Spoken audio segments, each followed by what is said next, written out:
Hello दोस्तों, स्वागत है आप सबका एक बार फिर हमारे यूट्यूब चैनल में। बात करेंगे इस वीडियो में कर्मचारियों से जुड़े अपडेट्स और जानकारी की, और वो है एनपीएस योजना के तहत पैसे निकालने वाले कर्मचारियों से संबंधित। तो जो एनपीएस के कर्मचारी हैं जिन्होंने 25% राशि आहरण कर ली है, विड्रॉ कर ली है, उनको वापस जमा करानी है, जैसा कि ऑर्डर पहले भी जारी हो चुका है। किस प्रकार से करानी है, इसी को लेकर आज फिर ऑर्डर जारी हुआ है 28/9/2022 का निदेशालय राज्य बीमा प्रावधि निधि विभाग का ये ऑर्डर, जिसमें बताया गया है कि ऑप्शन शुरू हो चुका है। एसएसओ आईडी के माध्यम से आप जाके वहाँ से आप जो भी प्रोसेस दिया गया है उसके तहत अपनी राशि जमा करा सकते हैं अगर आपने पैसे निकाले हैं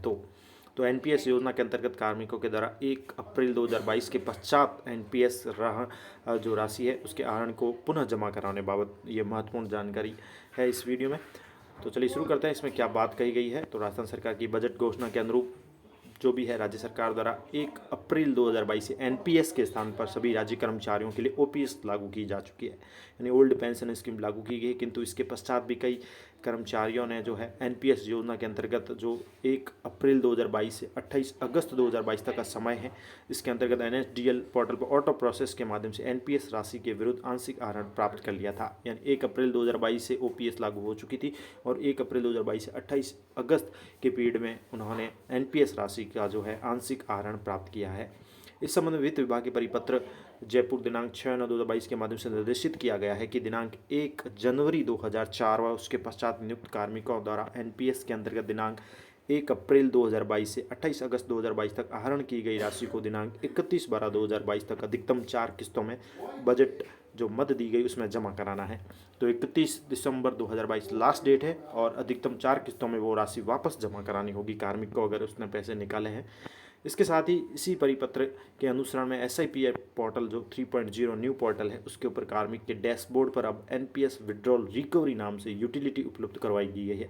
यानी कि कर्मचारी के जो एसएसओ ओपन होती है, एसएसओ में आपको न्यू एसआईपीएफ पोर्टल पर जाना है, जिसमें नवीन ऑप्शन आ रहा है एनपीएस विड्रॉल रिकवरी नाम से। इसके लिए कार्मिकों को स्वयं के एसएसओ आईडी से लॉगिन होने के पश्चात एसआईपीएफ पोर्टल उस पर जाना है और वहाँ पर एम्प्लॉय डैशबोर्ड में एनपीएस विड्रॉल रिकवरी पर क्लिक करने के पश्चात कार्मिक को एनएसडीएल से आहरित राशि व दिनांक स्वतः ही प्रदर्शित होगी। यानी अगर आपने निकाली है तो वहाँ पर आपको आहरित राशि और दिनांक प्रदर्शित होगी और फिर उक्त राशि द्वारा कार्मिक के द्वारा ही जीपीएफ 2004 डिडक्शन में जो है एक मुश्त या अधिकतम 4 किस्तों में 31 दिसंबर 2022 तक राशि जमा करानी है, जिसका नमूना भी दिया गया है। तो 4 किस्तों में या एक किस्त में ही आप जमा करा सकते हैं। जैसे कि इसमें डिटेल जो दी गई है वो बता दें कि एनपीएस विड्रॉल अमाउंट डिटेल मिलेगी, जिसमें विड्रॉल अमाउंट मिलेगा, विड्रॉल डेट मिलेगी आपको, ऑलरेडी अगर डिपॉजिट अमाउंट है वो भी मिलेगा, रिमेनिंग अमाउंट मिलेगा, डिडक्शन की डिटेल मिलेगी जिसमें आपकी एम्प्लॉय आईडी है, एम्प्लॉय का नाम है, उसकी बेसिक पे वगैरह है और साथ ही जीपीएफ 2004 डिडक्शन में बताया जाएगा वो भी दिया गया है, एडिटेबल है वो। इसके साथ ही ट्रांजैक्शन टाइप होगा, टोटल अमाउंट है, सिटी है और पिन कोड नंबर है, एनपीएस विड्रॉल रिकवरी जैसा कि लिखा गया है ऑप्शन है। और इसमें नोट भी है कि आप एनपीएस में लिए गए पैसे को एक बार में पूरा या अधिकतम 4 किस्तों में जमा करा सकते हैं और 31/12 तक ये जमा कराना भी है।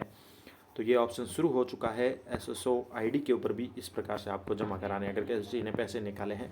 इसके साथ ही इस ऑर्डर में ये भी बात कही गई है कि एसआईपीएफ पोर्टल पर चालान बनाते समय रिमार्क कॉलम में कार्मिक द्वारा अपनी एम्प्लॉय आईडी व प्राण नंबर का उल्लेख आवश्यक रूप से किया जाए, जैसा कि इसमें रिमार्क का कॉलम दिया गया है। नीचे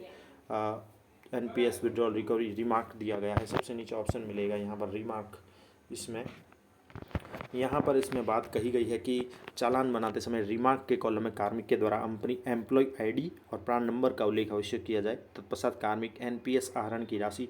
ट्रांजैक्शन टाइप कॉलम में ऑनलाइन और ऑफलाइन विकल्प का चयन करके ई ग्रास के माध्यम से जमा करा सकते हैं। यानी पहले तो कार्मिक को अपनी एम्प्लॉय आईडी प्राण नंबर का उल्लेख करना है रिमार्क कॉलम में, इसके पश्चात यानी कि कार्मिक एनपीएस आहरण की जो राशि है ट्रांजैक्शन टाइप कॉलम में जाकर ऑनलाइन या ऑफलाइन विकल्प का चयन करके ई ग्राफ्स के माध्यम से जमा करा सकते हैं। यानी ट्रांजैक्शन टाइप ये भी दिए गए हैं जिसमें ये रहा, सेलेक्ट करेंगे आप ट्रांजैक्शन टाइप में, यहाँ ऑनलाइन या ऑफलाइन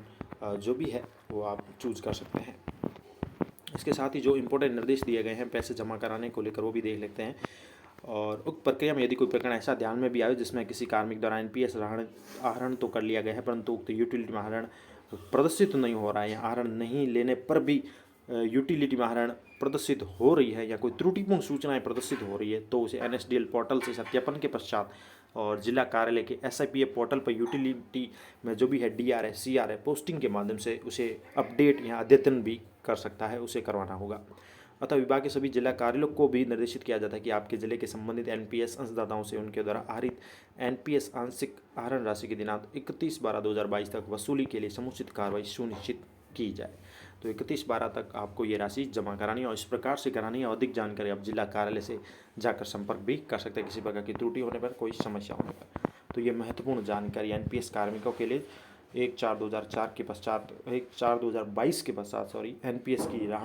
राशि जो आहरण की है, निकाली है, विड्रॉ की है, उसको पुनः जमा कराने के संबंधित। धन्यवाद।